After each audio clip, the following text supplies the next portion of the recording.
part, j'ai fait 9 clubs, j'ai fait 7 pays différents. J'ai signé 2 contrats le 31 août. Ça m'a rappelé mon premier banc contre le PSG avec Metz au parc. J'étais tellement content, tu vois, j'étais fou. Alors, mon coach, avant l'échauffement, je dis coach, je suis grave pas bien. Il m'a dit, hey, c'est pas grave, tu restes sur le terrain, tu parleras moins, c'est tout. Tu sors un super match. Ladies and gentlemen, bonjour à tous, je m'appelle Sébastien Bassong aka Baby Bass et je vous souhaite la bienvenue dans Ballon, Main, Corps, l'émission de la génération 86, accompagné de mes frères depuis plus de 20 ans, de mes acolytes, de mes partenaires in crime, Ricardo Facci aka Ricky Friandiz et de Quentin Westberg aka Q l'américain. Ballon, Main, Corps, c'est une réunion de famille hebdomadaire, l'émission qui t'ouvre chaque semaine les portes des secrets liés à notre passion commune, notre vision du football, notre ADN, nos expériences sur et en dehors du rectangle vert. Alors si t'es intéressé à découvrir comment l'homme derrière le footballeur vit sa vie, quand le rideau s'ouvre et surtout quand il se ferme, les challenges qu'il rencontre, la manière de gérer le quotidien, les moments clés, les erreurs à ne pas faire, crois-moi, tu es au bon endroit. On a plein de choses à te raconter. J'espère que tu vas passer un super moment en notre compagnie. De toute manière, c'est parti. Ballon, main, corps. Let's go! Le ballon, les mains, le corps. D'accord? Ballon, main et corps. Allez, la Coupe du Monde. Ah, j'allais parler en anglais. Salut à tous, bienvenue dans notre réunion de famille hebdomadaire. On est là, on est posé. Je suis un peu triste. J'espère que vous allez bien déjà. Je suis un peu triste parce que mon compagnon, il m'a laissé. Mon compagnon, il m'a laissé. Il m'a laissé. BMC, ballon, main, corps. Ricky, Friandiz. Dans la chambre du petit, mon gars. Tu l'avais dit là. Tu l'avais dit la semaine dernière et tout. Donc, franchement, Ricky, tu sais quoi? Là, Q, il sourit, mais il est content. Il dit, ah, c'est bon, tout le monde est revenu, tu vois, à son endroit. Retourne dans tes peluches, Ricky. Tu l'as bien caché. Professionnel et aussi un peu familial aussi. J'ai dû écourter mon séjour. C'était bien planifié. Je devais faire une semaine au Qatar. On a fait une belle semaine, une bonne semaine bien remplie. On a vu plein de matchs, on a pris du plaisir, on a kiffé. Et puis là, de retour dans le froid parisien, hein. Ah là là, ça change. C'est pas pareil. D'ailleurs, je pense que j'ai pris froid, donc désolé hein, si vous entendez quelques, on va dire, comment on peut dire, un peu de tout, voilà, un peu de tout ça. Donc voilà, on est là de retour au Bercail. De tout. Mais ça fait plaisir, ça fait plaisir. Ensuite, homme, ça fait plaisir. Q, c'est comment? Moi, tout de suite, tu vois, on en rigole, mais me faites pas passer pour le haineux que je ne suis pas. On disait en off. On crée des carrières et on détruit des carrières. Mais grave. Que j'ai quand même pas mal vécu la Coupe du Monde au travers vous et que ça avait l'air vraiment une bête d'expérience. Que franchement, toutes les vidéos, tous les FaceTime et tout, enfin, ce qu'on a pu, comme on a pu communiquer et partager, c'était vraiment, ça avait l'air d'être un gros kiff. En tout cas, de vous voir là-bas tous les deux, c'était un gros kiff. Et puis, non, ouais. Après, Ricky, c'est vrai que la chambre, c'est la chambre, hein. On va pas cracher non plus, hein. Ça peut pas être les vacances tout le temps. Mais je disais, franchement, même en tant que footballeur et tout, même quand t'as pas encore décroché une atmosphère comme ça, la vibe Coupe du Monde, en plus le côté un petit peu accessible. Tu vois, Ricky, tu nous en diras plus, mais vous êtes pointé sur des matchs où vous aviez pas forcément de billets initialement et le fait que ce soit accessible, que ce soit disponible, franchement, ça fait presque le séjour parfait pour un mec qui aime le ballon, tu vois. Et donc, au travers vous, j'ai kiffé. Moi, je suis malade depuis 2 semaines. Tu vois, Ricky, ce que t'as là. Je l'ai depuis 2 semaines. Je sais pas ce qui se passe. C'est juste vas-y, c'est l'entrée dans l'hiver canadien. Mais la perspective de rentrer en France un petit peu, voir la famille, les vacances et vous voir, les gars, ça donne de la force, de la pêche. Parce que c'est bien de couper aussi. Retour au Bercail, hein. Le retour au Bercail, ça fait toujours plaisir. On a beau avoir vadrouillé, bourlingué. Mais la maison, c'est la maison. Comme un pote à moi, il me disait, Seb, va dormir, t'as des cernes de ouf. Il me disait, t'as des cernes, gros, dors. Comment ça va? Franchement, je suis fatigué. Je vais pas te mentir. Je fais mon propre challenge, mais je suis fatigué. Mais je suis un peu partagé. Tu vois ce que je veux dire? Je suis fatigué, j'ai envie de dormir. Mon esprit me dit, Seb, va dormir. Mais la Coupe du Monde, c'est une fois tous les 4 ans. C'est une fois tous les 4 ans. Ça veut dire que est-ce que je peux pas faire un petit effort ou un gros effort? Et je me dis après, je vais m'habituer parce que le rythme auquel je vis ici, il est élevé. Il est élevé. T'as vu ça? Ah, enfin, quand je dis tôt, c'est compris, hein. Ça Tôt dort le tard, matin. ça Ça se dort lève tôt le matin. tôt. Et Voilà. ouais, Et ça tôt. se lève tôt le Ouais, matin ça dort aussi. tôt. Du même matin. Ça dort tôt dans la nuit, voilà, dans la nuit, et ça se lève tôt. Voilà, pour ceux qui du même matin. Donc, mais au final, sincèrement, je sais bien, c'est une nouvelle expérience. Comme je l'ai dit la semaine dernière, c'est la première fois, ou je sais pas si c'était la semaine dernière que je le disais, et je le disais à des potes à moi, c'est la première fois que j'ai vu la Coupe du Monde de ce côté-là. Tu vois, Ouais. et c'est Ah, et encore pour l'avoir différent. vécu de l'autre côté quand même, on tient à souligner, Ouais. tu vois, Ouais, là. excusez-moi, je peux le dire que pour avoir vécu de l'autre côté, mais même en tant que retraité ou plus joueur de foot aussi, c'est différent. Tu peux ne pas l'avoir vécu en tant que joueur, la Coupe du Monde, mais quand tu es encore en activité, Mm. etc., là, par exemple, je sais que je joue plus, donc je suis encore c'est encore un autre côté, tu vois, c'est encore un autre côté. C'est différent, je la regarde avec des yeux différents. Par exemple, quand je commande des matchs, etc., je me sens vraiment. Est-ce que je me mets en mode joueur ou, tu vois, retraité qui parle d'une certaine manière? Ben, Et justement, par tu sais, rapport à c'est des ça, casquettes que je peux est-ce que avoir un peu différentes et ta c'est vision chelou des fois, tu vois. bah, Mais au final, du match, ou ta perception du ouais, match, elle change selon ta casquette, entre guillemets. Quand tu te mets en mode commentateur ou consultant, est-ce que tu vois le match d'une manière différente que quand tu es en mode ouais, joueur, tu sais, en mode, tu vois, en mode bah, actif? non. Ouais, ouais, non, je pense pas parce que ma retraite, elle est encore trop fraîche, tu vois, Hmm. dans le temps pour ne plus être, avoir la vision d'un joueur. Quand je vois un joueur qui fait telle ou telle chose et que je suis en train de commenter, parce que je commande pas beaucoup, je commande que pour les compétitions, bah là, où je fais consultant, même pas commentateur, consultant, Ouais. bah non, je vais penser comme le joueur encore. Je vais beaucoup défendre le joueur déjà. Je vais beaucoup défendre le joueur parce que il y a des choses que je comprends. Après, est-ce que j'aurais fait la même chose ou je peux expliquer? Je vais plus expliquer ce qui se passe dans sa tête à ce moment-là ou ce qui peut se passer que Ouais. dire que ouais, en gros, il est éclaté, il aurait jamais dû faire ci. C'est trop facile de dire ça. Je pense que ça, c'est quand t'es devenu un aigri et ça fait 10 ans que t'as arrêté ta carrière ou 7 ans et que au final, t'as rien d'autre pour toi et que là, tu deviens, je ne vais pas donner des noms, mais tu deviens un certain type de Ok. personne, je pense, plus aigri ou c'est pas mon cas, en tout cas, pour l'instant. Pour l'instant, on verra après. On verra après. Donc, qui dit Coupe du Monde, messieurs, qui dit Coupe du Monde, c'est qu'on va rester sur la Coupe du Monde. Pour ceux qui nous écoutent, qui ont suivi les épisodes de la Génération 86 qui fait son show, allez les voir, c'est intéressant. Mais là, on est en plein dedans.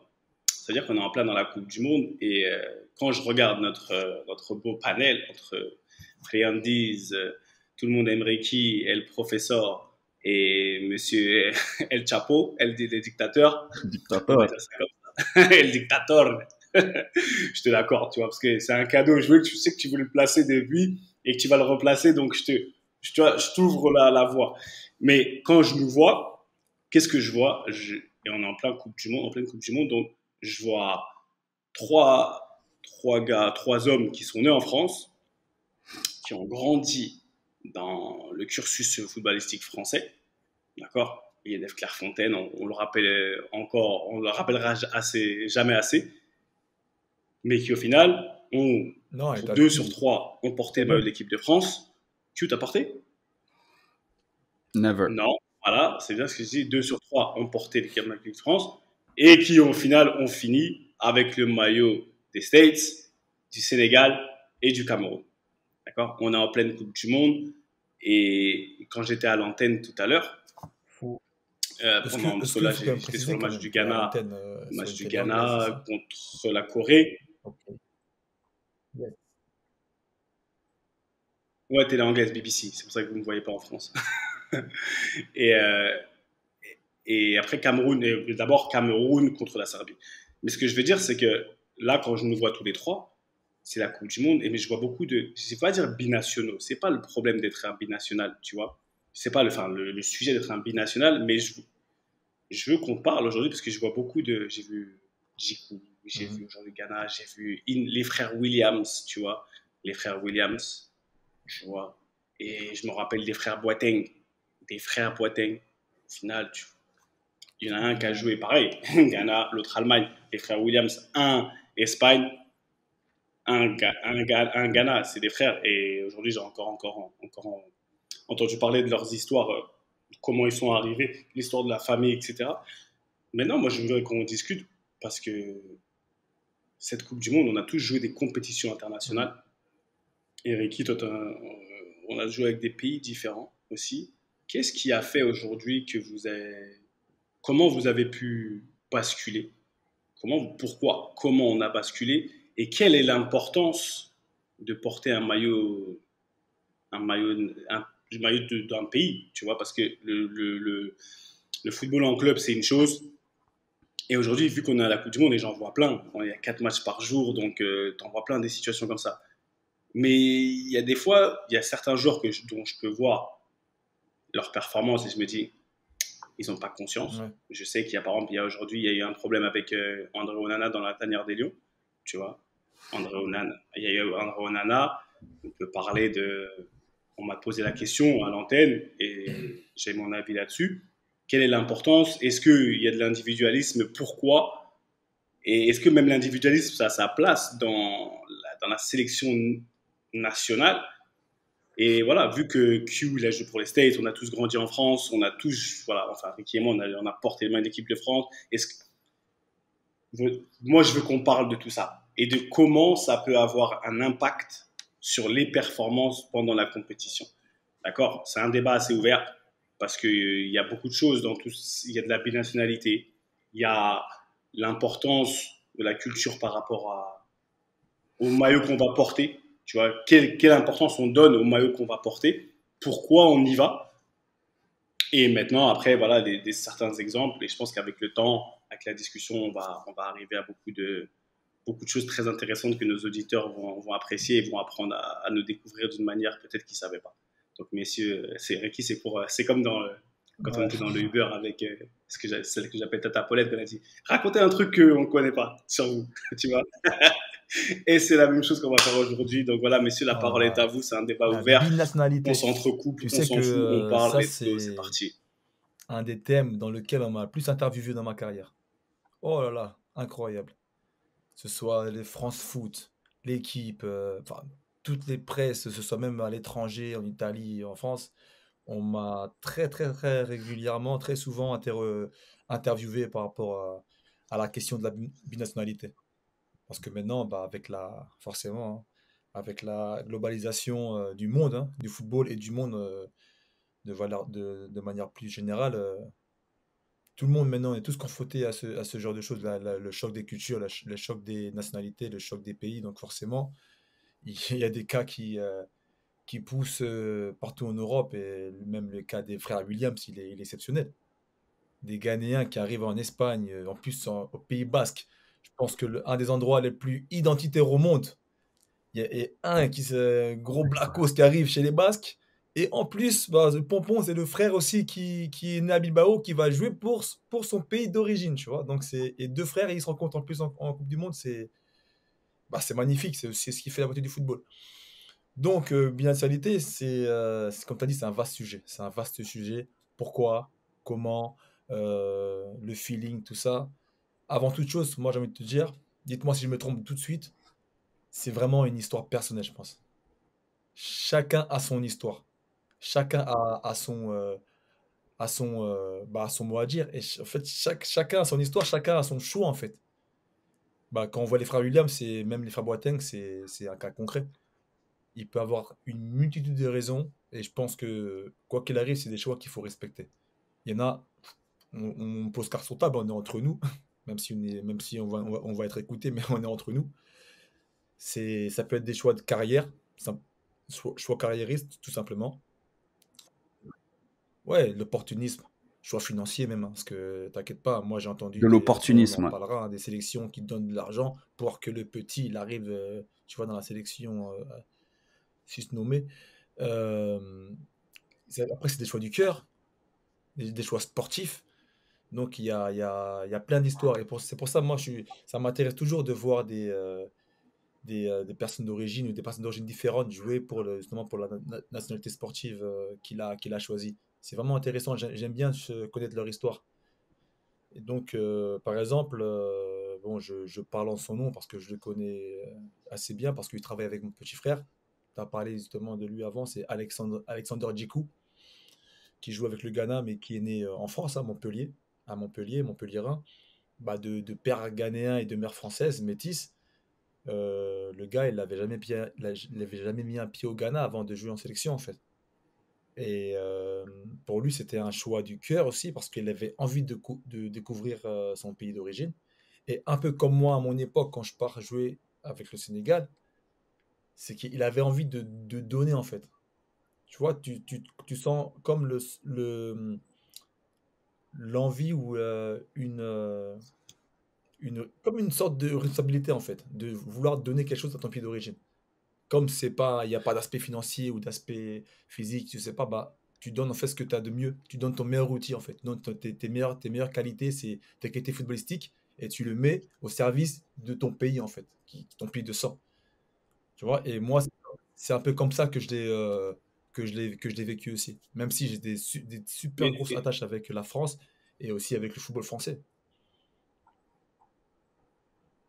Ouais, je vous laisse parler, sinon après moi aussi, je vais commencer à parler. vas-y, Q, parce qu'après, j'allais poser une question, j'allais rentrer dans le.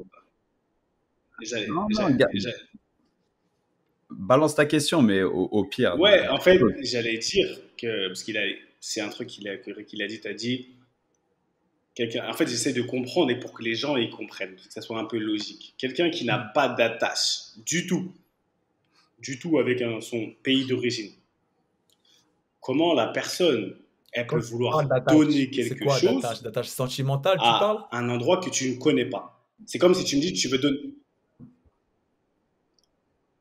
Ouais. Bah, en fait, si tu me dis, tu n'as jamais mis pied dans un pays, dans un endroit, c'est une question que je te pose. Ça ne reflète pas ma pensée. C'est pour les gens, peut-être qu'il y a des gens qui vont penser comme ça. Comment, en fait, la personne qui n'a jamais mis pied là-bas, Ouais. qui a grandi en France, après, à moi, après, tu connais pas l'histoire de la personne, et c'est pour ça que je pose la question. Comment elle peut avoir envie de rendre quelque chose? Moi, si je donne quelque chose ou je rends quelque chose à quelqu'un, c'est qu'il m'a donné quelque chose d'abord. Donc, c'est une question que je pose pour les gens. Et après, ma question, surtout, elle se tourne vers le fait que quand tu dis que la personne elle va donner à son pays d'origine, si le pays dans lequel il a grandi, il lui avait proposé quelque chose, est-ce que ça aurait été ça aurait été la même, ça aurait pris la même direction? Parce que aujourd'hui, tu donnes, que ce soit le Ghana, que ce soit l'Ouzbékistan, je m'en fous, on s'en fout. Je parle pas d'une personne en particulier, mais tu vas donner quelque chose à ce pays, tu as envie, parce que peut-être tu n'as pas le choix. Peut-être que tu n'as pas le choix, et donc tu te dis que parce que et ça fait que le choix il est facile. Si la personne elle avait eu le choix, Après, est-ce encore que une ce fois, choix hein, il aurait chaque été cas est fait pareil, différent. il aurait tourné de la même manière? Déjà, tu C'est peux ça ma avoir question. des attaches avec ton pays d'origine sans en avoir mis les pieds, hein. Tu sais, il y a beaucoup de témoignages. Ah, mais enfin, je te le dis, hein, il y a beaucoup de témoignages, notamment Abdou Diallo. Moi, Il a c'est une fait une question. Moi, interview voilà, qui a été, voilà, qui a bien tourné sur les réseaux, tout ouais. ça, et il a dit, moi, j'ai fait la propre démarche. Super Je interview. voulais Ouais. connaître le Sénégal.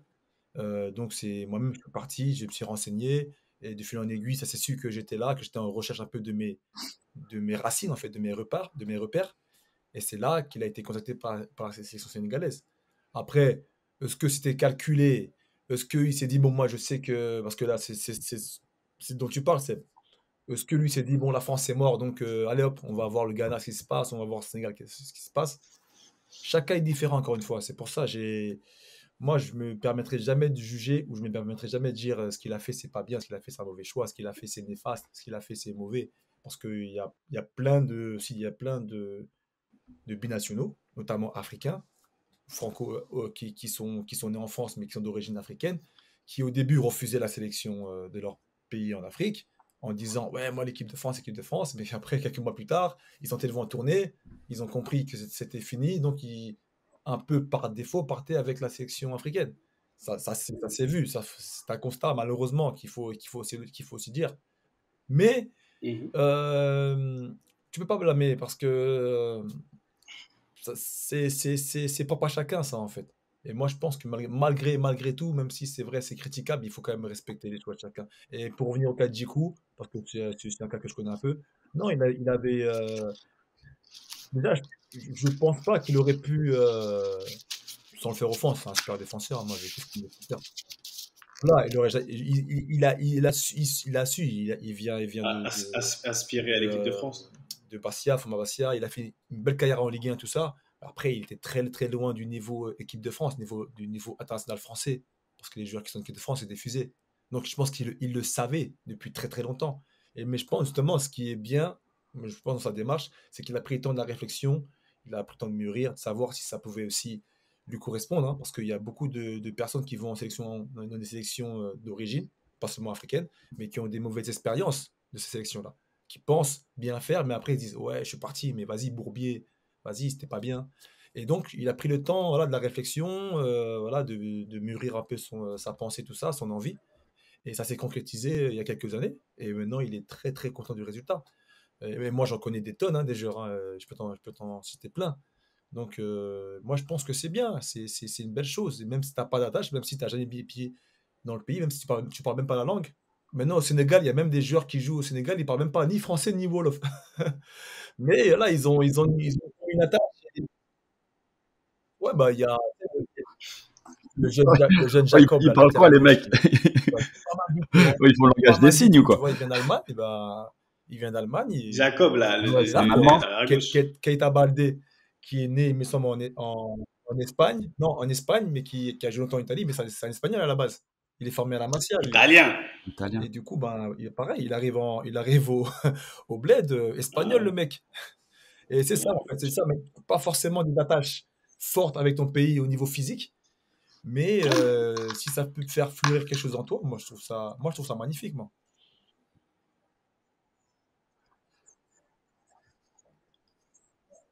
moi, je te dis sincèrement, j'ai aucun, j'ai mon idée là-dessus, mais je suis totalement d'accord avec toi. Moi, j'aime bien un Je peu pose la question comme ça, le côté ouverte. de Quentin, parce que tu vois, c'est un Et Quentin qui est encore professeur, différent du qu'est-ce que nôtre. tu... Parce que tu sais, nous, Ah, Vas-y, le tous. côté africain, maintenant, on commence à le maîtriser, à le connaître, mais le fait de traverser Bah, c'est pour ça l'Atlantique que... pour aller de l'autre côté. très tôt, en plus. Parce que moi, ma première sélection, je l'ai fait sur la fin de Clairefontaine. Ils venaient en tournoi à Montaigu. Ils sont venus me voir m'entraîner à Clairefontaine un vendredi soir sur le Saint-Écouvert, les sélectionneurs de ma catégorie d'âge. Et j'ai été invité en mai de ma 3e année de l'INF. Donc, je suis carrément parti découvrir un petit peu la sélection C'est américaine, incroyable, ça, hein. alors que j'étais encore à l'INF, pavillon FFF. Enfin voilà, j'avais fait les pré-France un mois et demi avant.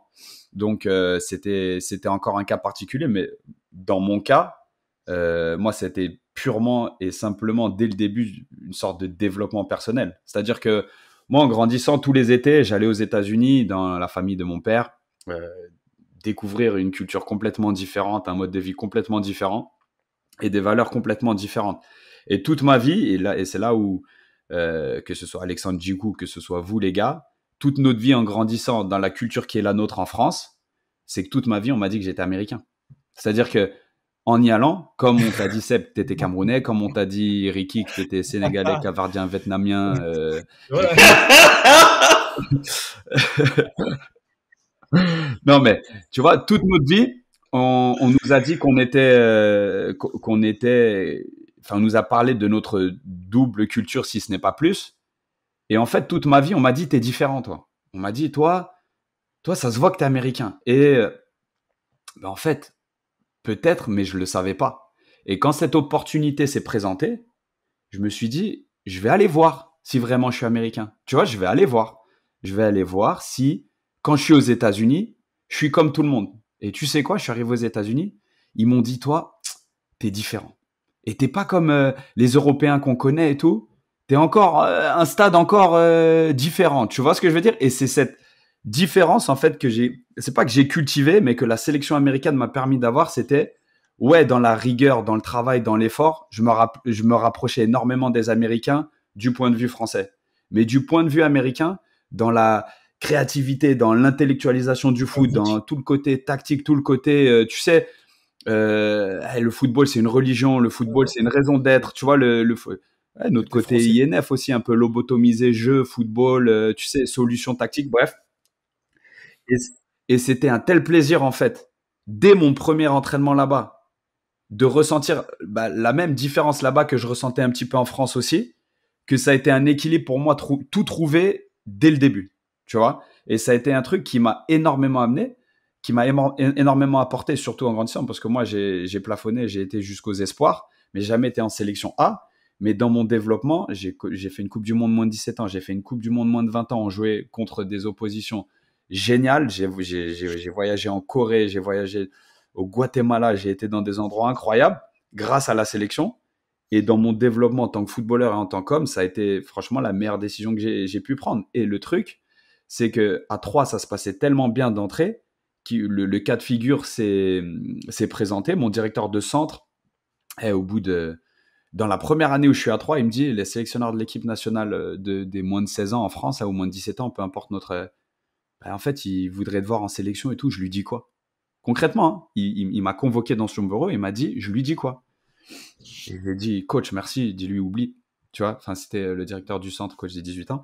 Je lui ai dit, oublie. J'ai trouvé ce qu'il me faut. Peu importe l'issue, parce qu'on sait tous, c'est beaucoup plus profitable de jouer pour l'équipe de France en jeune, mais peu importe l'issue, j'avais trouvé ce qu'il me fallait à ce moment-là, que ce soit personnellement ou professionnellement. Parce qu'après, il y a aussi un truc, aller en sélection américaine toute l'année, c'est vrai que les qualifications, ça s'apparente un tout petit peu aussi à ce que vous pouvez vivre dans les qualifications africaines, à savoir jouer au Guatemala, au Honduras, au Salvador.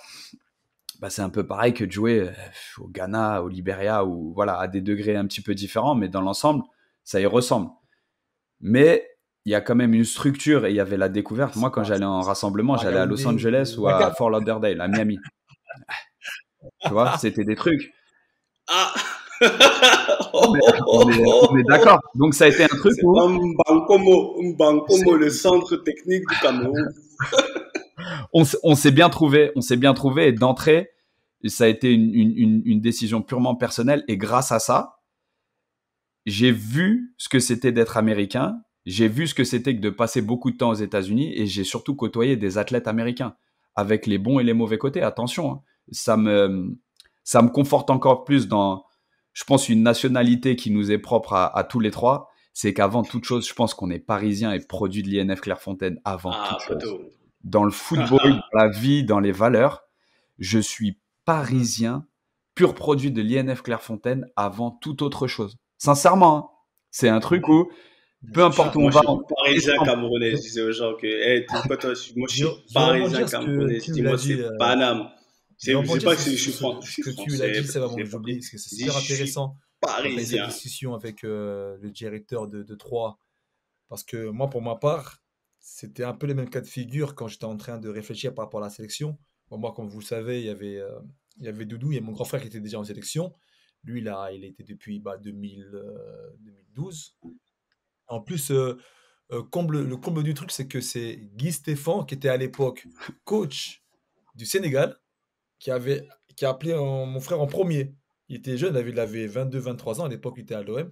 Et c'est lui, sachant que Doudou était potentiellement espoir du football français, tout ça, potentiellement un sélectionnable français en fait.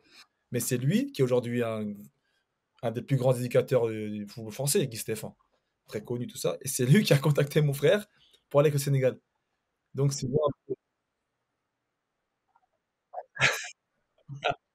Ah, c'est pour ça que vous avez eu des places au deuxième rang en France-Danemark. Non, tout le monde aime Ricky. C'est un délire. Waouh. En fait, ça a commencé comme ça. Et moi, je savais pas. À mon tour en réflexion, je parlais avec. Moi, j'étais à la Roma. Et à l'époque, je parlais avec un certain Damiano. Il y a ma fille qui est là. Je parlais avec un certain Damiano, qui était aussi à Clairefontaine, directeur du l'INF à l'époque des années 90. Et c'était l'adjoint de Ranieri en fait.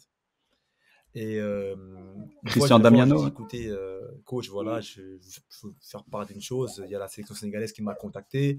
Ils veulent que je représente la sélection en fait. Et lui, il m'a dit comme ça. Il m'a dit, hey, t'as le potentiel pour jouer en équipe de France. Vas-y, Faites pas attention, ma fille. Et tu vois, elle fait, ouais, t'as potentiel pour rejoindre l'équipe de France, attends. Tu vois, vas-y, va pas en sélection sénégalaise, attends. Et moi, et tu vois, et c'est là que j'ai compris, c'est fait, en fait, eux, en fait, ils pensent que le Sénégal ou les sélections africaines ou les sélections d'origine, c'est des sélections par défaut, en fait. Tu vois? Et c'est, en fait, ça m'a fait tilt dans ma tête. Je me suis dit, mais pourquoi il me dit comme argument, je peux encore aller en équipe de France?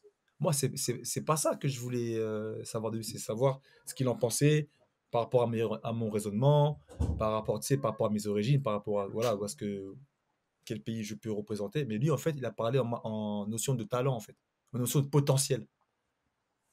Je sais pas si vous, si c'est un peu le truc, c'est que voilà, c'est en gros, c'est attends, parce que t'es encore assez bon pour postuler à l'équipe de France. Et Si, bien sûr. ça va, ça va En pas gros, t'es toucher parti parce demander que conseil et t'as fait le certes, contraire. super bien, hein. Et Bah, puis il y voilà, a une après, hiérarchie forcément, dans il leur faut le tête. football français. Bah, Et je me dis, ah, quand même, c'est pas bien pour le Sénégal, tu vois ce que je veux dire?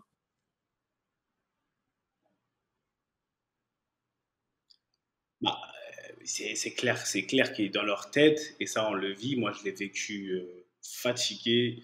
Il y a une hiérarchie, voilà, il y a une hiérarchie dans les sélections. Il y a des sélections qui sont plus importantes que d'autres, et il y a des sélections dans leur tête, pour X ou Y raison, qui passent d'abord. C'est marrant que vous ayez eu ce genre de. Tu sais, quand je pars pour jouer pour le Cameroun, donc en 2009, comme ça, ouais, ouais. Et, comment dire, il y a le sélectionneur de l'équipe de France qui m'appelle à l'époque là. C'était Domenech, Monsieur ouais. Domenech. Domenech, comme Ouais, Coupe du Monde 2006-2010, Domenech, 2010. ouais, Domenech. Ouais. Avant même. 2006, Domenech. 2006, voilà. Entre-temps, en 2008, donc Domenech m'appelle. Domenech m'appelle. Aïe, scoop. Ouais, il m'appelle et on discute, tu vois. Genre 2008, je suis à Newcastle. Tu vois, je suis à Newcastle, je suis bien. Et c'est là où il m'appelle. Et en gros, et c'est là où moi je lui dis non. Je lui dis non parce que j'ai choisi le Cameroun. Il était Kécho, tu vois. Et il était Kécho parce que, comment ça? En fait, entre-temps, bien sûr, moi, le Cameroun, il faut savoir que depuis que j'étais au centre, le Cameroun, il m'avait déjà contacté. Ça veut dire que depuis que j'étais au centre à Metz, mais comme j'étais dans les, on va dire, je sortais de Clairefontaine et que j'étais un produit français, pour moi, c'était normal Ouais, d'aller, bien tu sûr. vois, Ouais. continuer avec l'équipe de France Suite Espoir, logique, ouais. etc. Franchement, je l'avais fait, c'était normal. C'était juste c'était une suite logique. Et même, c'est limite, quand on était à Clairefontaine, pour moi, on était déjà en équipe de France, et étant à Clairefontaine. Tu vois, on était en équipe de France des moins 13. Pour moi, c'est que ça, je disais. Et donc, c'était une suite logique, mais ils m'avaient déjà appelé. Ils m'avaient déjà contacté, ils avaient contacté mes parents, etc. Mais j'avais même pas refusé, c'est juste que, bon, même mes parents, ils disaient que j'étais trop jeune et ils m'en parlaient pas trop. Et c'est après, quand là, ça a commencé à se concrétiser même dans ma carrière personnelle, où là, ils m'ont dit, ah, c'est comment, tu vois? Et là, après, je suis arrivé à Newcastle. À Newcastle, j'étais avec Jérémy Njitap et tout. Qui dit Jérémy dit Samuel et tout au téléphone, et ça va vite et tout. Et Samuel, c'est mon grand. Et il part, je suis parti là-bas, on a discuté et tout et tout. Et c'est comme ça qu'ils m'ont dit. Et j'ai demandé à mon père. J'ai demandé à mon père. Mon père, tout le monde connaît mon père. Si je suis un dictateur, lui, c'est le 2. C'est le... Amin Dada. La pomme a tombé loin du pommier. Ah, mine data. Et donc, là, pour le coup, il m'a choqué parce qu'il m'a dit, ouais, il m'a dit, écoute, je vais pas te mentir, je sais que si je te dis quoi, si je te dis fais ci, tu vas faire. Mais écoute les deux hymnes nationales et vois celle pour laquelle tu vibres, tu vois. C'est pour revenir sur ce que tu dis, te rejoindre. Chacun a son histoire. Chacun derrière c'est très personnel. C'est très personnel. Et moi, je pouvais très facilement aller jouer en équipe de France. Mais après, j'ai écouté mon hymne national au Cameroun, berceau de nos ancêtres, sachant que chez moi, comme mon père disait souvent, et il le dit toujours, on vivait à Paris, mais chez nous, c'est Douala et dehors, c'est Paris. Donc au final, tu vis au Cameroun, c'est juste que la maison, c'est comme si tu vivais au Cameroun. Et c'est ça qui a fait qu'à un moment donné, c'est dans ton sang, tu vois. Et quand une situation se présente comme ça, et après voilà, j'ai choisi comme ça, et j'ai choisi super jeune. Après, comme tu dis, ce que j'ai regretté, etc. je pense que j'ai été assez jeune pour apprendre à encore plus aimer. Parce que je pense qu'il y a des joueurs qui font des choix par défaut même des fois par défaut, mais qu'on apprend à aimer sa patrie. On apprend à aimer quelque chose. Tu vois, de base, on n'a pas trop d'atomes crochus, mais quand tu passes du temps avec une personne, tu vas commencer à avoir tu vois, certains points, tu vois, points positifs, etc. Et je pense que, comme mon père il me disait souvent, non, on peut apprendre à aimer sa patrie, tu vois, parce qu'au départ, tu sais pas trop pourquoi tu y vas, par défaut, mais au final, tu peux avoir de l'amour, tu peux développer un certain amour pour cette patrie. Moi, je l'ai toujours eu. Je connaissais l'hymne national du Cameroun depuis mes 2 ans. Chez moi, c'est la dictature, c'est que le Cameroun. Mais ce que je veux dire, c'est que moi, depuis très jeune, j'ai développé ce truc de je suis le joueur, tu joues pour ton pays, tu es une entité de la nation. C'est sur ça que je veux qu'on bascule. Tu es une entité de la nation. Parce qu'aujourd'hui, ce qui va me déranger, je le vois à la Coupe du Monde, je ne peux pas juger les gens. On ne juge personne. On peut que se poser des questions. Mais vous savez très bien, autant que moi, que le football international, quand tu joues pour ton pays, on a parlé de la loyauté il n'y a pas longtemps. D'accord ? On a parlé de la loyauté. Aujourd'hui, c'est un poids qui est différent. Le poids du maillot, il est beaucoup plus lourd parce que au final, tu représentes toute une nation. On parlait de loyauté, tu peux partir d'un club, tu pars pas d'un pays. Ton pays. Et mon père un jour il m'a dit, tu sais pourquoi je suis content que tu aies choisi le Cameroun. Je dis pourquoi. Il m'a dit parce que contrairement à un pays européen, quand tu joues, quand tu sers ton pays, tu seras jamais oublié. Tu seras jamais, jamais oublié. Même à quel âge là, n'importe quel âge là, tu auras toujours tes privilèges, entre guillemets, parce que en fait, tu as servi la nation. Et ça, je l'ai compris très très tôt. Et c'est pour ça que mon problème que je vais avoir avec certains binationaux, c'est ce côté, quand je te dis identitaire, on peut apprendre à aimer la nation, on peut apprendre à aimer, parce qu'au départ, on n'a pas d'atome crochu. Mais là où moi, je vais avoir un problème, c'est quand tu te rends pas compte du poids que ça a. Tu peux pas, quand tu es dans une équipe nationale, tu peux pas jouer pour toi. Et malheureusement, le footballeur, il est très individualiste. C'est pas pour toi que tu joues. De la même manière qu'un soldat, il part à la guerre, c'est une entité de la nation. L'équipe nationale, on appelle ça en Afrique, au Cameroun, l'équipe fanion. C'est celle qui représente la nation. Donc quand tu viens en Coupe du Monde et que par exemple, et je l'ai vécu moi-même, hein, j'ai eu des moments où je joue pas et si moi je. Ouais, mais moi je, vas-y, c'est bon, au bout d'un moment, moi je m'en fous.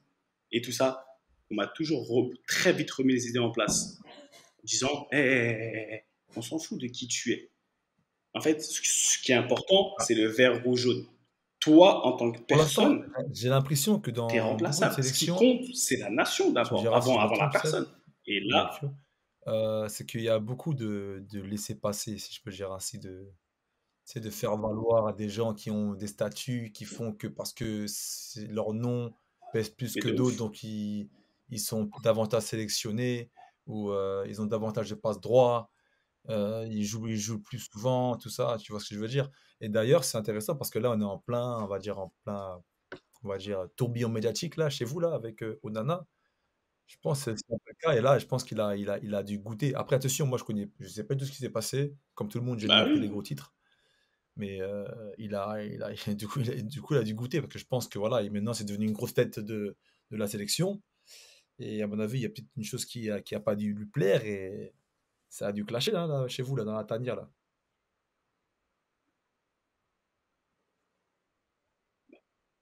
Ça clash toujours dans la tanière déjà. Mais maintenant, la question, et c'est ça que je vous ai posé en début d'émission, c'est que à quel niveau tu places l'individualisme, comme on peut l'avoir en carrière, on a dit, on a de l'ego, on peut avoir de l'ego, ou on peut, c'est intéressant ou pas, quand tu portes le maillot d'une équipe nationale. Parce que demain, ouais, André, je le connais très bien, je dis c'est mon petit, il a grandi, tu vois. Mais au final, peu importe ce qui s'est passé, on n'est pas là pour polémiquer sur ce qui s'est vraiment passé, mais est-ce que tu dois dire ouais, vas-y, tu sais quoi, ça ne me plaît pas, je me casse. Qu'est-ce qui s'est passé avec lui là ? Tu vois ce que je veux dire ? Est-ce que tu peux le faire en club ? Est-ce que ça a la même Non, il a Ouais, pas c'est ce qui s'est il a pas passé. Hein. voulu, il est parti. On C'est va pas pas lui, rentrer il a pas fait une vraiment dans le connerie ou pourquoi, quoi. tu vois. Mais fin des fins, il est rentré. Au final, non, il a fait quand même, il a fait ses affaires Ouais. et il s'est barré. Après, entre ce qui est dit et ce qui est vrai, il y a des. Mais disons, hypothétiquement, la personne prend ses affaires, elle s'en va. Parce qu'à un moment donné, elle gonfle un peu la poitrine. Ouais, moi, tu vois, moi, on me parle pas comme ça. Moi, on ne fait pas ci, moi, on fait pas ça. Est-ce que c'est. Je me pose la question. À quel niveau, tu vois, tu es en Coupe du Monde, tu représentes une patrie. Tu vois ce que je veux dire? Est-ce que c'est pas la même chose? Qu'est-ce que vous en pensez? Est-ce que ça vous est déjà passé par la tête? Enfin, tu vois, ce truc-là, c'est quand même, c'est spécial. Il faudra qu'on en reparle, mais ça, c'est ton ego qui t'amène beaucoup trop loin. C'est-à-dire que, comme tu as bien dit, et si quiconque avait des doutes sur le niveau de dictature de Seb Basson quand il parle de la nation, quand il parle de la patrie, oh, il est rodé son prêt, discours. Hein. Waouh, là, il est super rodé. Hein. Waouh. Bref. C'est-à-dire que, mais c'est un petit peu, et je pense que ce qui s'apparente à l'équipe nationale, c'est encore plus fort pour pas mal de nations, dont beaucoup de nations africaines, beaucoup de nations sud-américaines, beaucoup de nations d'Amérique centrale, je l'ai vu aussi, où les supporters et le peuple te donnent tellement d'amour qu'en fait, t'en prends encore plus pour toi. C'est-à-dire que tu te sens encore plus intouchable, tu te sens encore plus important que tu le n'es vraiment. Comme tu as dit, tout le monde est remplaçable, mais ce qu'on te donne à l'instant T, et c'est un peu ce que tu peux vivre en club aussi. Moi, par exemple, je l'ai vécu à Toronto. Ce qu'on te donne d'un côté, tu t'imagines que ça va te suivre toute ta vie et que ton niveau ne va pas, ne va pas l'altérer. C'est-à-dire que tu t'imagines que parce que j'ai fait ça à un moment donné, c'est valable pour tout le reste de ma carrière. C'est-à-dire que le footballeur, il estime que son niveau, il est aussi vrai que l'amour que les supporters lui donnent. Et quand Onana, je pense, part sans savoir la raison, et, enfin, les raisons évoquées, elles m'intéressent vachement en tant que gardien déjà, parce que ça parle de style de jeu, que ça parle de soit un peu plus humble. Et c'est marrant parce qu'Onana, c'est vraiment un gardien atypique, mais que j'aime beaucoup à beaucoup d'égards. Bref, et qui aussi a des côtés que t'aimerais bien avoir une discussion avec lui, savoir ce qui se passe dans sa tête, tu vois. Mais c'est un truc où il prend son importance au niveau de la sélection nationale, il prend son importance en club et clairement, il sort de son simple rôle de joueur. Il est dans je suis un ambassadeur et je suis plus important que beaucoup de mes coéquipiers. Donc, il est parti tester en fait un peu sa légitimité et a priori, il y a eu la décision qui est pour moi la bonne, c'est personne n'est au-dessus de l'équipe, personne et encore moins de l'équipe nationale. Tu penses pas c'est un truc où en fait, à la fin du compte, c'est seulement un joueur qui a une légitimité de parler et un joueur aussi qui a de l'ambition, comme dans n'importe quel club. Peut-être qu'il n'a pas fait le distinguo entre sélection. Non, mais là, on peut pas on peut pas comparer un club. Tu vois, comme tu dis, dans n'importe quel club, ouais, là, les conditions d'un club, t'es salarié d'un club. Je te reformule ma question. Comme tu as dit tout à l'heure, on vient pas pour l'argent en sélection. Ambitieux qui veut que justement sa sélection aille au plus haut possible, sur le plan sportif du terme. C'est pour ça, Onana, moi, je vois pas son intérêt de faire cette sortie-là. Parce que comme tu as dit, il est camerounais, j'imagine qu'il est patriote comme tous vos lions. C'est pas une question d'argent, c'est pas une question, voilà. Je pense qu'il a envie de gagner un maximum de matchs comme tout le monde. Donc, est-ce que on peut pas placer ça aussi comme de l'ambition, tout simplement?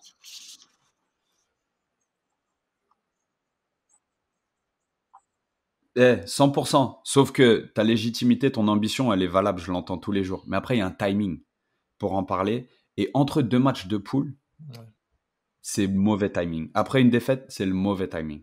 Quoi qu'il arrive. Peu importe ton rôle, peu importe ton importance. C'est un peu comme...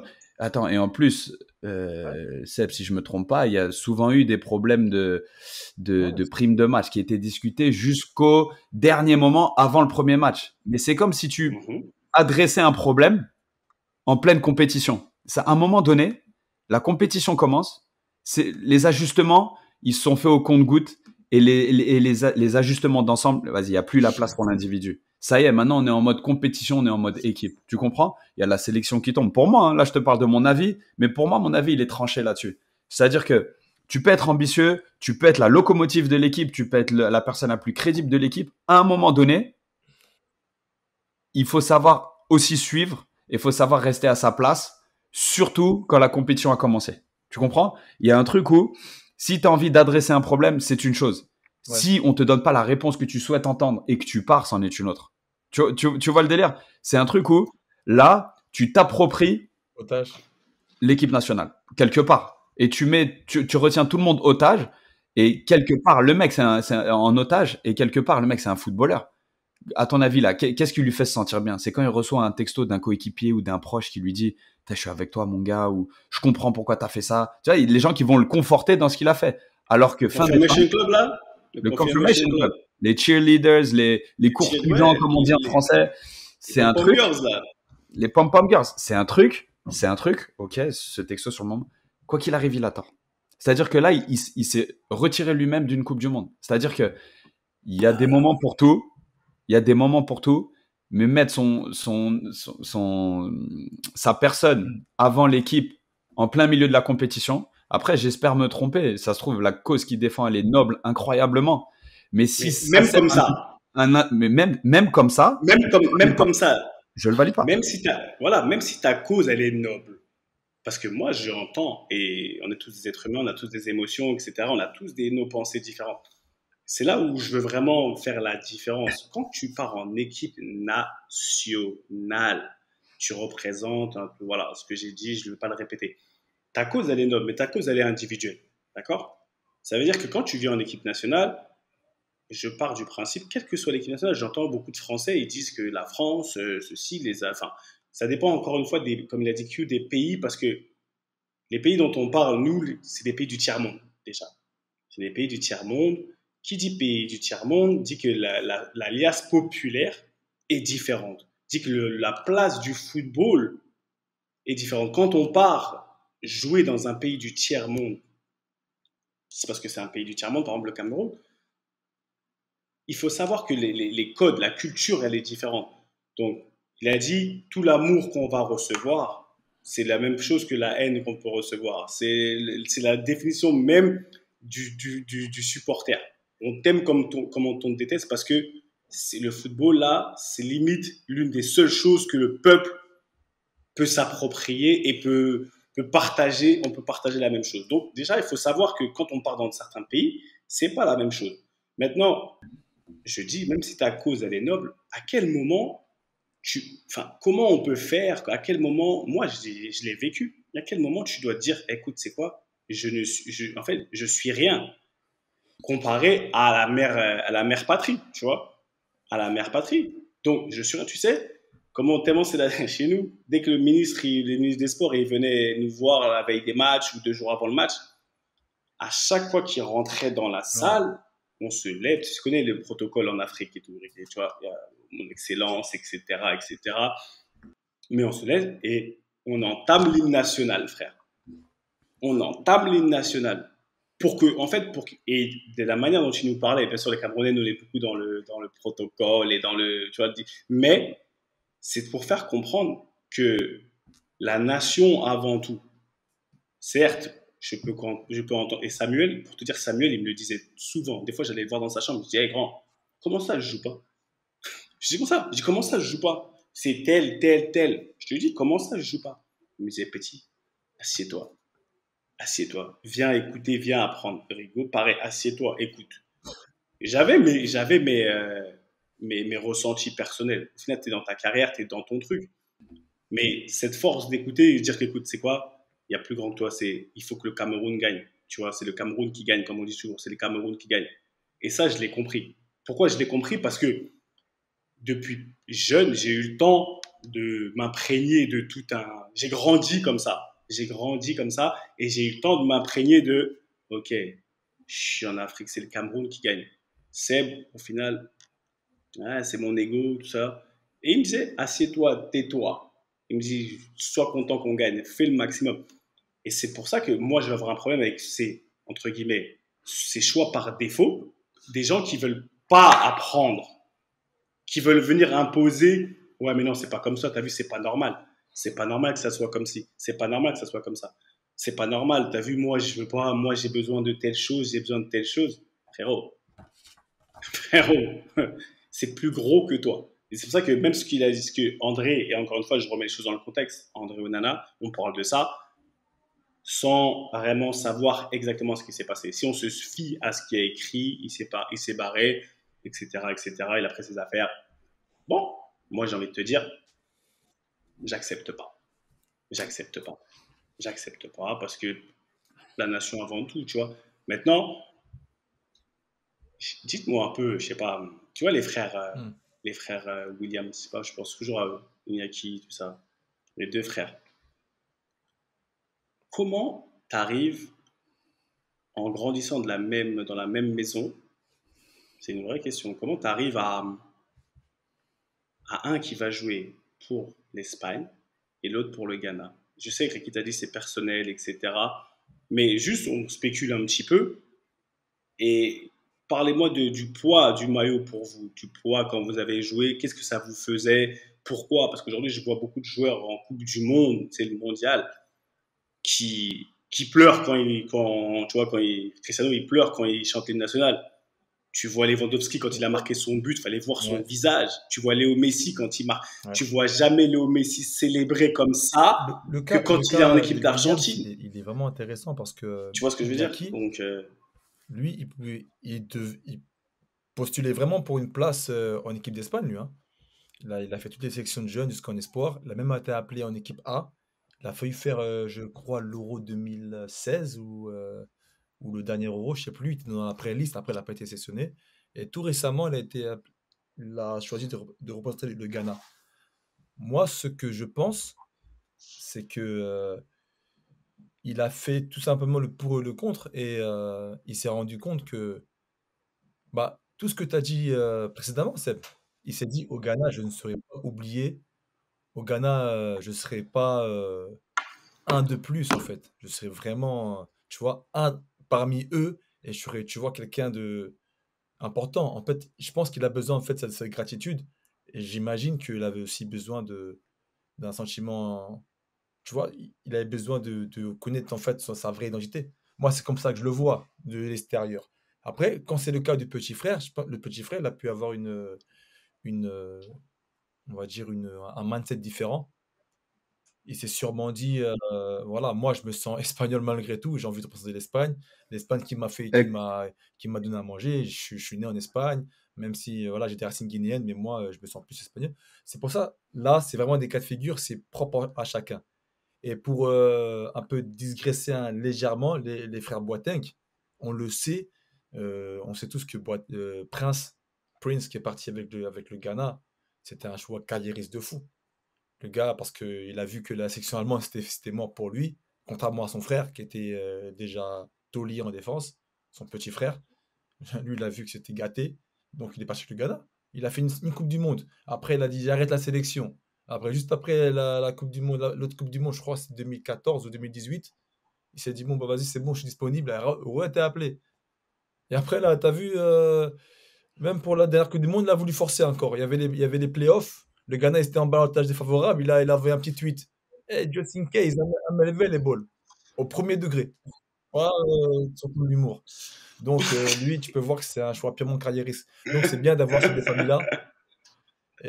Et c'est vraiment pour moi, enfin, même je le vois, je le sens aussi, c'est des choix vraiment différents. Iñaki, comment il cavale quand il joue avec le Ghana? Tu as vu le match? Moi, je suis parti voir le Ghana-Portugal. Là. Tu sens que c'est plus que du football pour lui. Mais je l'ai vu. Mais vous avez vu le match tout à l'heure là contre la Corée? Parce que moi, il y a un seul truc qui m'a marqué avec Iñaki Williams, et ça en revient à peut-être notre débat, et c'est de la pure spéculation, mais à un moment donné, il fait pas la passe en retrait. Ayou, il l'a pourri. Mais il l'a pourri comme tu pourris pas un coéquipier. Tu vois ce que je veux dire? Et c'est un truc où, là, j'utilise quelque chose que j'ai remarqué sans du tout en connaître la teneur, mais pour juste, tu sais, pour alimenter le débat. Et pourri. Est-ce que tu es pas attention. Il est pourri parce que c'est Iñaki, c'est Jordan, le grand. 100% entre guillemets. Non, parce que. Pardon, André, attends pour moi. C'était Jordan ou c'était Non, non, c'était c'était Jordan André. ou C'était André. C'est André, André, c'est André qui a André. pourri Iñaki Williams. Mais quand je te dis la Ok. pourri, c'était sale. Et en plus, close-up sur Iñaki Williams qui regarde, ça faisait. Et tu sais, c'est pas du tout pour ajouter, mais c'est un truc où est-ce que c'est un traitement qu'on te réserve aussi? Est-ce que quand t'arrives qu'il y a un côté, parce que moi, Ricky, comme tu le décris là, moi, je vois écrit opportunisme, écrit, tu sais, en gros sur le front. Tu vois ce que je veux dire? Euh, Iñaki Williams, tu sais, le choix du Ghana. Bah, comme tu le Non, décris, non, tu moi, vois, c'est un truc c'est pas où ce que je il voulais était dire dans la plus ou moins, playlist de hein. Moi, l'Espagne, je il voulais est pas dire que pris. les Enfin, choses t'as sont vraiment l'impression que différentes. l'Espagne, c'est un peu un échec et que moi, Non, mais c'est quand tu retraces un tout petit peu tout. Mais ce que je veux ouais, te mais dire pour par là, clore le c'est débat. est-ce que est-ce que t'es pas accueilli comme un opportuniste et est-ce que, comme t'as dit Seb, est-ce qu'il est pas pourri parce que justement il arrive comme un cheveu sur la soupe en Coupe du Monde et que le mec qui s'est tapé les Ouais, matchs en il y a de ça aussi. Mauritanie et à Madagascar, eh ben c'est peut-être pas la même chose. Ah, déjà, c'est pas la même chose, hein. Ouais, c'est pas la même chose, mais pour clore le débat sur Iñaki, il a dit on en a parlé tout à l'heure sur la BBC, il racontait son histoire et que c'est son grand-père, tu vois. Et là où j'y crois un peu, je trouve ça chelou parce que pourquoi le grand-père il aurait parlé à l'un des frères et pas à l'autre, disant que je rêve de devoir porter le maillot, tu vois, des Black Stars. Il a dit que c'est pour ça aussi qu'il a choisi parce qu'il lui a dit, il est vieux et il a C'est une toujours nomination ils ont aussi voulu 8 ans voir d'écart, hein. son Parce petit-fils que porter le je maillot. crois Mais bon, Nico, il en a il a deux. que 20 Donc, ans ou tu vois, c'est 21 là ans, où. il est très très jeune, le petit frère. Donc, à Hein? mon avis, quand le grand-père lui dit, je pense que Nico était Il très a. très très jeune. Ouais, Après, bon.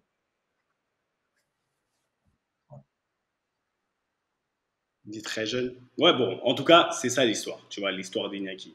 C'est ça l'histoire Mais pour revenir à ce que tu dis, Q, ouais, je pense c'est réel et c'est inconscient.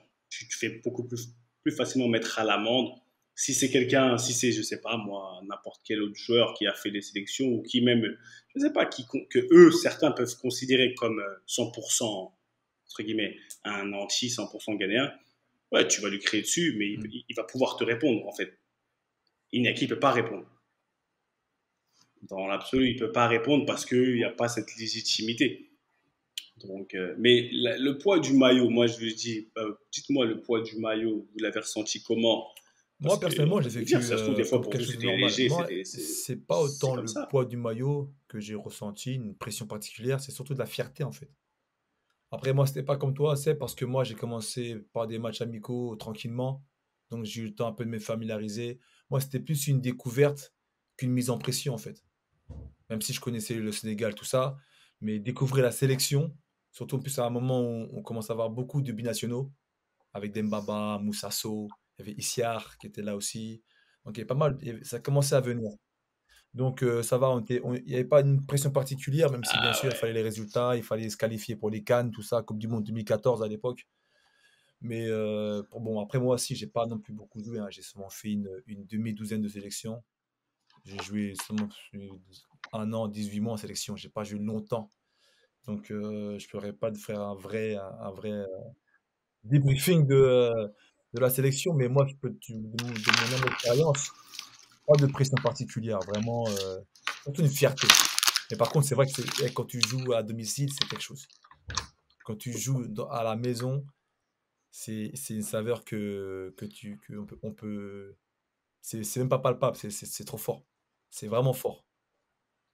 Et c'est ça, en fait, qui fait la différence, peut-être, avec les sélections européennes, même la sélection française, c'est que, comme tu l'as dit, t'es pas oublié, hein. T'as vu, moi, je suis parti voir les deux matchs du Sénégal, là, au stade.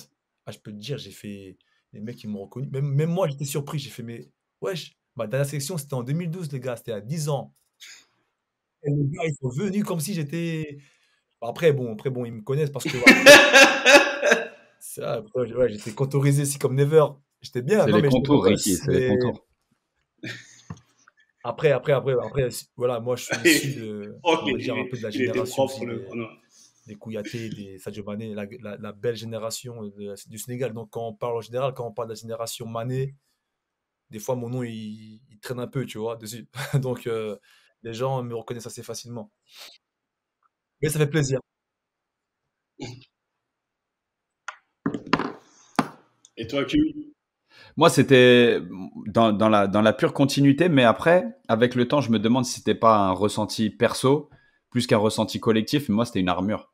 C'était une armure, mais dans le sens de l'enseignement. C'est-à-dire que j'ai vraiment, à un jeune âge, en jouant en moins de 17 ans, Coupe du Monde moins de 17 ans, Coupe du Monde moins de 20 ans, tu réalises déjà le poids politique et l'influence politique que ton pays a.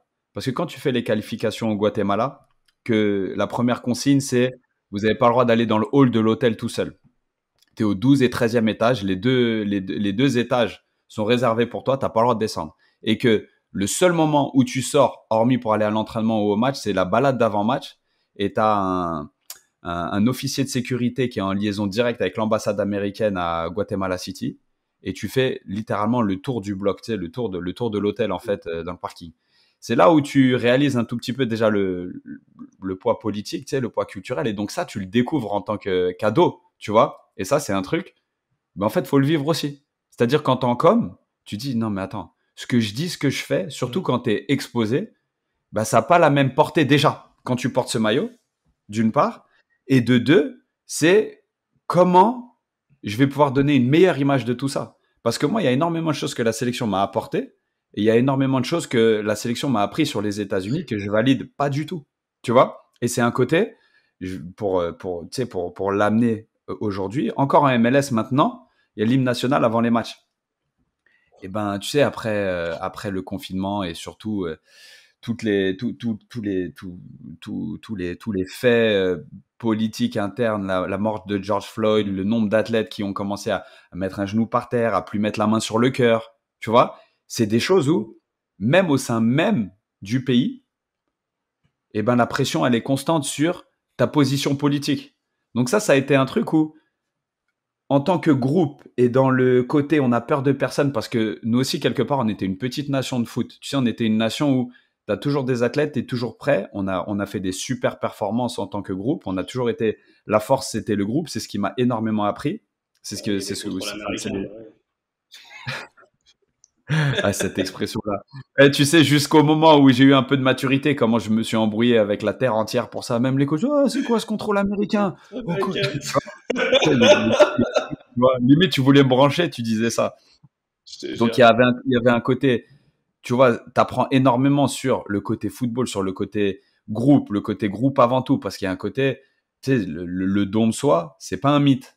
Mais après, il y a tout l'autre côté, plateforme, en fait, tout est fait, ils sont encore plus importants en tant qu'athlète américain parce que tu es regardé, parce que tu représentes un pays qui est adoré, détesté, ambivalent à plein d'égards. Et c'est là où, franchement, dans mon développement personnel en tant qu'homme, avant même en tant que footballeur, ça a été un truc incroyable.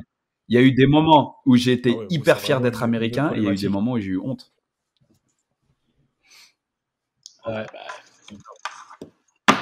Non, c'est vraiment, tu vois, c'est géopolitique. C'est géopolitique et c'est bien. C'est ça qui est bien parce que entre notre côté, je sais pas pourquoi ça bug là, j'ai l'impression que ça va doucement, mais c'est moi, j'ai plus de batterie. Entre notre côté à nous, et tu vois, comme tu l'as dit, Ricky, c'est intéressant d'avoir Quentin, surtout parce que c'est les States, tu vois, c'est encore, c'est vraiment différent. C'est vraiment différent et je trouve ça bien. Après, messieurs, Quentin, ton pronostic de la semaine dernière, il était bon par rapport au Canada?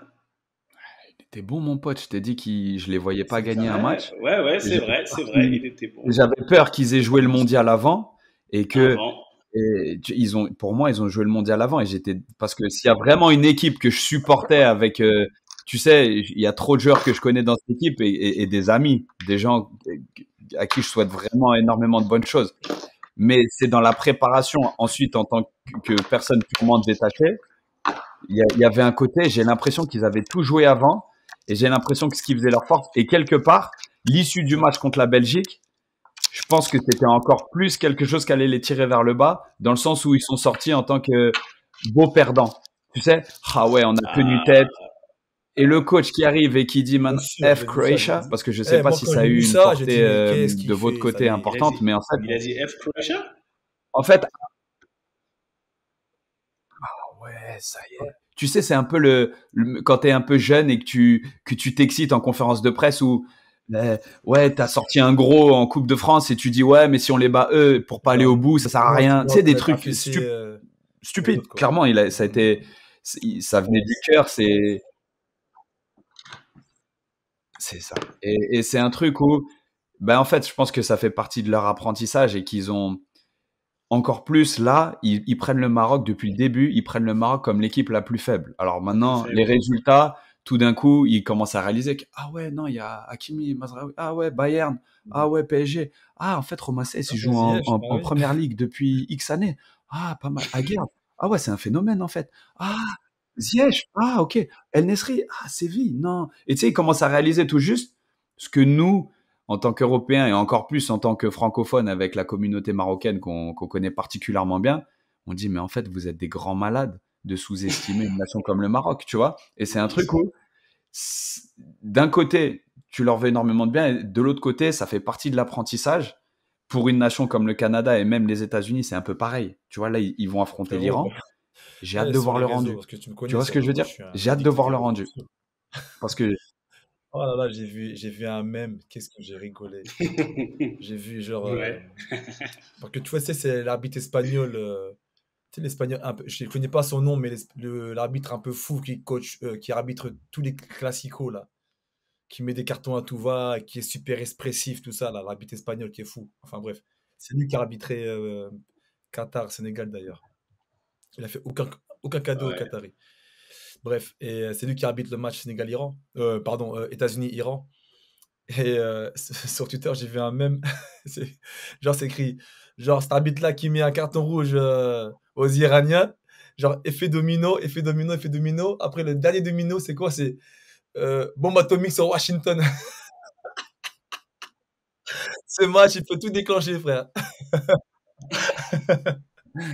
Ce match, c'est mais tu blagues.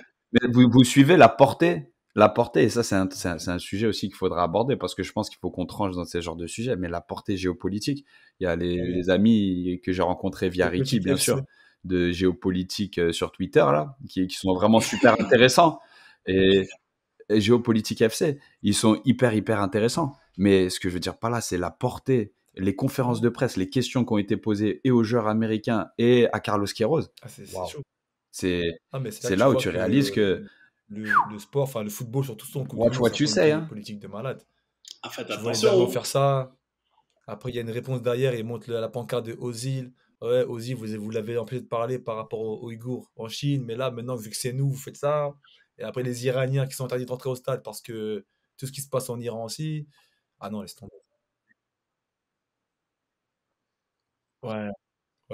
Mais les Croates avec le gardien d'origine serbe du Canada, dinguerie leur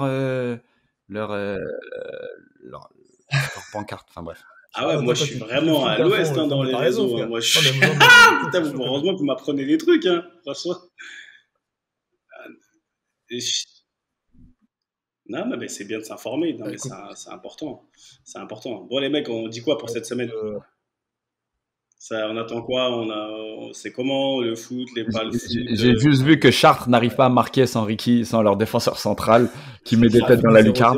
Voilà, peut-être piqué dans la lucarne. Rennes réserve. Donc ça va être sympa. Je vais retourner un peu à Rennes. Non, franchement, non. Tu vas faire l'ancien qui ils vont nous tourner. Oh, les jeunes, ils courent vite. Oh, en centre de formation. Ils sont derniers. Ils n'ont pas gagné un match, je pense, cette saison encore. Donc, à mon avis, je pense là, eux, ils sont en plein apprentissage. Ils sont dans le dur. Bon, après, bon, nous aussi, il ne faudra pas qu'on se fasse piéger. Il faudra qu'on prenne les points parce que nous, il nous faut ces points, nous. Eux, ils sont en train d'apprendre. Donc, là, je pense que j'en profitais pour faire le vrai briscard. Tu sais, à l'ancienne, quand nous, on jouait en CFA, quand le vieux disait hey, petit, aujourd'hui, calme-toi. Si tu veux faire une belle carrière, une longue carrière, calme-toi. Voilà. Tu penses que calme-toi. Tu la connais celle-là. Enfoiré. Ah non, on peut pas te laisser dire ça. Ma carrière, elle est derrière. Toi, elle est devant. Fais gaffe. On enregistre, on sait pas si le Sénégal va encore qualifier. Il joue l'Équateur bientôt. Si tu veux te faire un nom. J'espère que quand on écoutera ce podcast, le Sénégal Le match est demain mardi, vu que nous, on enregistre le On joue lundi. demain, non? Et bah écoute, Seb, si Ouais. les Demain gars se mardi. qualifient, je vais tout faire pour qu'on Lundi. refasse un podcast ensemble. Hein. Ah, je te dis, hein. J'espère revenir. J'espère revenir. Ah, frère. Ah, moi, franchement, je vous attends avec grand plaisir dans mon pays d'adoption de ce mois-ci, qui est le Qatar. J'espère que ça va bientôt finir. Et Q, ça dit quoi sinon? Ça dit, on prépare les vacances, un petit retour en France, comme je vous l'avais dit, les cartons aussi, et la période d'incertitude, de prendre les bonnes directions, les bonnes décisions, de voir en fonction de ce qui se présente. C'est relativement calme, mais il y a des, on va dire, ça prend des chemins où il y a des alternatives qui s'offrent à moi, donc c'est très calme, ça ajoute de l'anxiété, on va pas se mentir, hein, sur les familles. Parce que tu vois, avec le temps, quand tu as 25 ans, que tu reçois un coup de téléphone, c'est un peu, vas-y, on fait les valises, on y va. Mais là, quand tu as 4 enfants, des enfants qui adorent leur école, un environnement qui est le tien depuis 4 ans, il y a une attache. Et on a beau être un petit peu aseptisé, enfin, tu vois, on s'attache aussi. Donc, il y a des endroits plus difficiles que d'autres à quitter. Voilà, c'est une page qui se tourne ici, mais il y a pas mal d'émotions à gérer dans tout ça. Donc, content de revenir voir de la famille en France, mais D'ailleurs, partager dans encore une les fois, émotions, bon, ouais. faut C'est pas pas mentir, tous les jours on est facile. ensemble, comme never. Ouais. Et ça, je Ah, pense que c'est un ok, sujet ok. qu'on devrait aborder, les gars. Parce que je pense que les foutus, ils sont souvent toujours même confrontés à ça. Hein.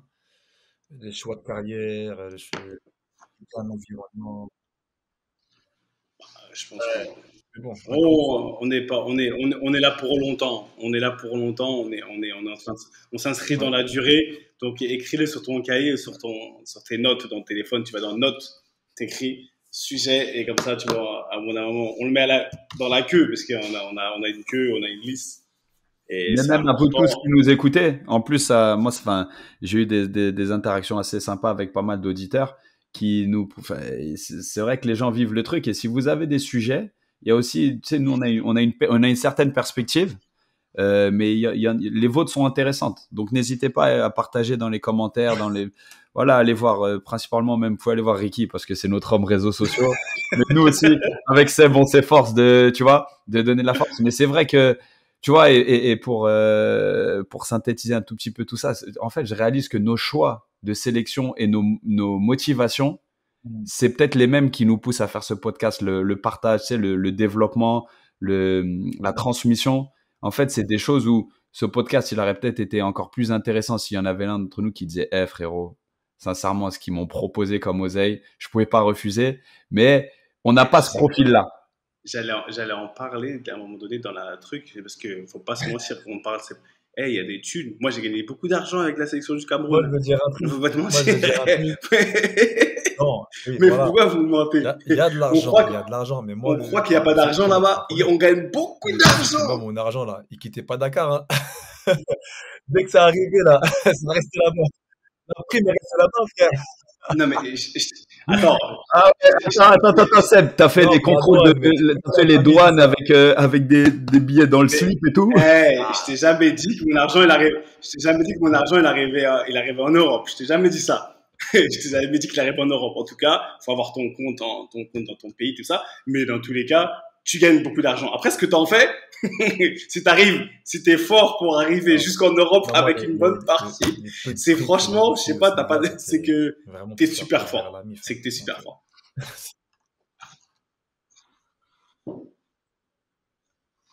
Et vous savez, ce qui est ouf, c'est qu'aux États-Unis, vu qu'ils sont tellement procéduriers, vu qu'il y avait des joueurs universitaires dans les équipes nationales que j'ai fréquentées, même jusqu'en espoir, tu ne pouvais pas toucher d'argent parce que si ne serait-ce qu'un de ces joueurs universitaires touche de l'argent, limite si on leur donne trop d'équipements, ils peuvent perdre leur bourse et ils peuvent perdre leur éligibilité à continuer les études dans cette université. Donc, nous, on recevait des sacs, on recevait des liasses, des billets comme ça. Nous, avec Puma aussi, j'imagine, mais des packages. Oh, toi aussi, on allait là, on était bien. Oui, on était à nous, on avait ça, on avait Papa et tout, tu vois, c'était la Seb, vous avez one. Vous avez one. Tu T'as dit quoi? Mais Tu moi, sais c'est pas quoi ce en qui se fait? passe? Tu sais Ouais. combien ça Ouais, ça se transforme en pèse ligne, tu sais, c'est une One All roue. Ça Sport? vient d'où? C'est notre. Ouais, c'est pas mal. C'est Quentin, c'est un truc américain, One All Sport, non? C'est un Mais truc je sais américain. À pas, la moi. base, Attends, à pour la moi, c'était le base, coq sportif jusqu'à il y a 6 mois. ouais, jusqu'à 6 mois, mais monsieur, notre président, notre cher président, monsieur Samuel Eto'o, a réussi à nous avoir le contrat de sponsoring le plus gros qu'une équipe africaine n'ait eu avec One All Sport, qui à la base n'avait pas Ah, de, d'accord. À la base, comment c'est dire, pas de une branche marque sportive, mais qui s'est développée de une branche foot, en tout cas, de sportive, marque et sportive. Samuel avec ses contacts, merci. D'accord. C'est quoi? C'est une chaîne? C'est quoi? À la base, c'est pas une C'est une marque chaîne de de foot, télévision? C'est quoi? mais C'est bon, un business média? étant le business, tu vois, il arrive. Ouais, je sais pas. Hein? Je connais pas, ouais. One All Sport? Non, non, c'est C'est des productions. produit journée. Non, franchement, c'est quoi Le vos sports? bâtard. Il a dit c'est un média, c'est quoi? C'est une chaîne de télé, tu vois? Non, non, non, c'est une marque, D'accord, c'est une marque, comment on dit, textile, d'accord. mais c'est pas sportif. Ils font beaucoup de choses, One All Sport. Va checker, tu verras. Tu verras. Mais c'est un très, très, très, très gros contrat, en tout cas, tu vois. Et il y a beaucoup d'argent. En tout cas, en Afrique, moi, je vous le dis, les gens reçoivent beaucoup d'argent. Quand tu vas à la Coupe du Monde, tu reçois des belles primes. Quand tu te qualifies, tu reçois des belles primes. Faut pas se mentir. Et ça a bien dépanné. Ça a dépanné à la maison en Afrique. Et comme il dit Quentin, quand on arrivait à rentrer avec, c'était, on les Ah, mettait partout parce que vous ne pouvez pas, sinon t'arrivais. la beauté du foot, c'est ces anecdotes. Sincèrement, j'ai Frère, entendu des une trucs, j'ai fois, vu des trucs, la négociation de primes, des trucs tellement je marrants. passe à l'Eurostar. Je pensais à l'Eurostar, je rentre sur London, j'avais des sous. On m'avait donné des prix, on nous avait donné des primes, j'avais des sous. Et là, je sais pas pourquoi d'abord ça passe. Le mec, il a regardé dans la machine là, il a dit c'est quoi? Est-ce que vous avez, il pose la question, est-ce que vous avez plus de 20 000 euros sur vous? Un truc comme ça, tu vois. Euh, sur vous. Moi, j'avais une partie dans mon sac, une partie. Et je lui ai dit non, pas sûrement. Tu vois, un truc comme ça. Et je sais pas pourquoi, ce chien, il a fouillé dans mon sac, frère. Oh là là, big man. Il a dit, hé Bernard, viens voir. Oh là là. C'est passé quoi? Hé Bernard, j'en ai attrapé, viens voir. Oh le con. Oh le con. Frère, il a mis la taxe dessus. Je me suis embrouillé avec ils ont voulu m'envoyer en garde à vue, je sais pas trop quoi. Non, monsieur, vous devez être Oh sur là le là côté, là. à la Gare du Nord. Ils m'ont fait du cinéma.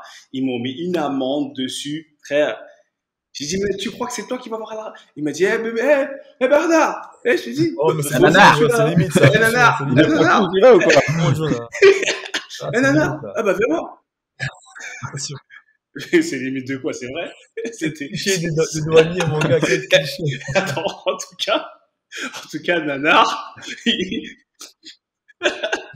en tout cas, Nanar, il m'a pris au moins 2000 Ah, balles, Nanar, il a gâté son au moins bail. 2500 balles. J'étais yom comme never. Il a gâté mon bail. J'étais énervé. Il a mangé mon argent. Nanar, J'ai si tu travaillé. nous écoutes et que t'es à la retraite, hein. Gros bisous. C'était que du cash en plus, franchement. En tout cas, messieurs, juste pour finir, cette semaine, on parle de... Non, putain, je suis en ouf. Le thème de la semaine, c'est pourquoi on aime tant avoir raison. J'aime bien ce truc-là, pourquoi on aime cette maladie de vouloir avoir raison. On va en parler tranquillement. En tout cas, la Coupe du Monde continue. C'est des SMS, ça bouge pas. Prenez ce qui vous appartient. On est ensemble. On a un petit peu débordé, mais c'est l'effet Coupe du Monde. C'est magnifique. On vous souhaite beaucoup de bonnes choses. Suivez les réseaux sociaux de la Génération 86 et merci à la source.eu encore une fois pour les moyens techniques et audiovisuels mis à notre disposition. C'est notre main tendue à nous